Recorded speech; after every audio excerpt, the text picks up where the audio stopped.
நல்ல பண்புள்ள குழந்தை பிறந்தால் அது ஒரு தலைமுறையை மட்டும் அல்ல, 7 தலைமுறையையும் உயர்த்தும்.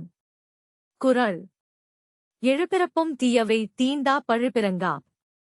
பண்புடை மக்கட்பெறின். தமிழ் பொருள். நல்ல பண்புள்ள குழந்தையை பெற்றால் 7 பிறவிகளிலும் தீமைகள் அணுகாது, பழியும் வராது.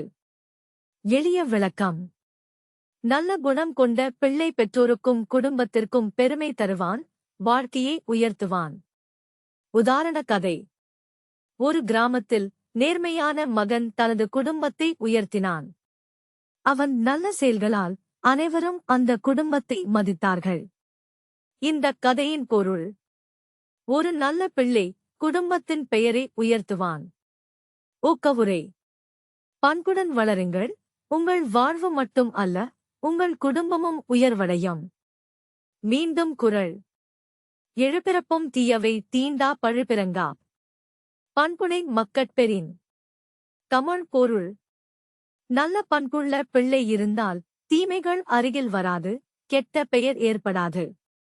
இந்த குறளை முழுமையாக புரிந்து கொள்ள விளக்கத்தில் உள்ள இணைப்பை பார்க்கவும். நன்றி. Please subscribe.